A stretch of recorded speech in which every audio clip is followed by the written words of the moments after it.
everyone, I'm Rincey and this is Rincey Reads. Today I'm going to be doing a book review on Someday Someday Maybe by Lauren Graham. Most people probably know Lauren Graham from playing Lorelai Gilmore on Gilmore Girls or from playing someone on Parenthood. I can't remember her character's name, I swear I watched the show. In this book you are following Franny Banks. The story takes place in the mid-90s and she has gone to New York to try to make it as an actress, and she has basically set a deadline for herself because she doesn't want to be someone who just is trying to become an actress and is constantly failing and just won't take the hit. So she kind of sets up a deadline for herself and she's like, if by this date, which is approximately 3 years I believe from when she moves out to New York, if she doesn't make it in some way by that time, she's going to move back home and be a teacher like her father always suggested she could do as a backup plan, and marry her high school or college sweetheart. I can't remember if they were high school or college sweethearts, but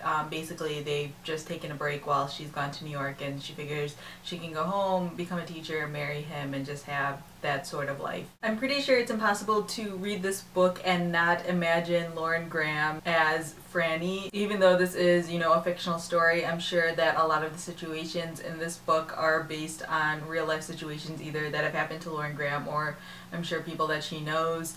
So in this entire situation I'm just imagining a young Lauren Graham as Franny, which isn't a bad thing because Franny definitely does have Lauren Graham's voice. Being enough of a fan of hers, I've seen her on plenty of talk shows and different types of interviews, and I follow her on Twitter, so I kind of know her voice, so to speak, without sounding like a super creep, but that is definitely the voice that is in this book. Reading this book, it's a really charming book. It's very much full of a lot of heart. I found myself really caring about Franny and seeing if she's going to reach any sort of goals by her deadline date and seeing if she is going to make it as an actress or not. I will say that one sort of downside to this book is that it is a little bit predictable.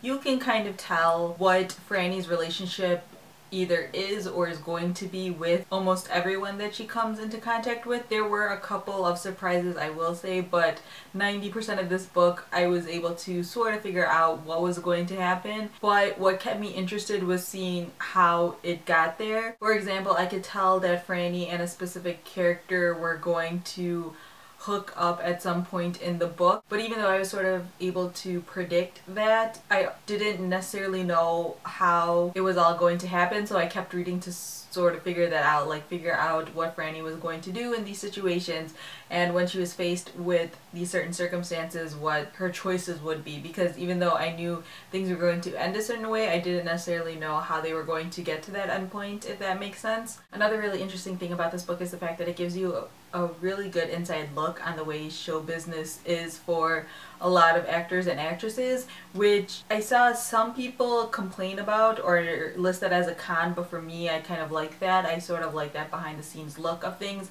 but I can understand that for some people they might not care about that aspect too much, but I kind of found it interesting. Another really interesting aspect to this book is the fact that there are pages that look like this, which look like a date planner, and there are things written in. This is a really interesting way to tell this story because you actually find out things that are happening in Franny's life based on what she's writing in here, and you can sort of pick up on things. So instead of the book telling you outright that she had these things going on, you can just look at her planner, and it's a good way to get a lot of information across that isn't necessarily super important in terms of narrative. Like if she had to write all of this out, it would probably be pretty boring, but putting it together in this way was actually a really interesting way to do it. In the end, I gave this book 3 out of 5 stars. I found it enjoyable, but I wouldn't say it was overwhelmingly amazing. I feel like I would put this book in the same category as, say, a Meg Cabot book. I feel like this would be a good sort of summer read if you want something that is light and fun and interesting. I recommend this book for anyone who considers themselves a Lauren Graham fan,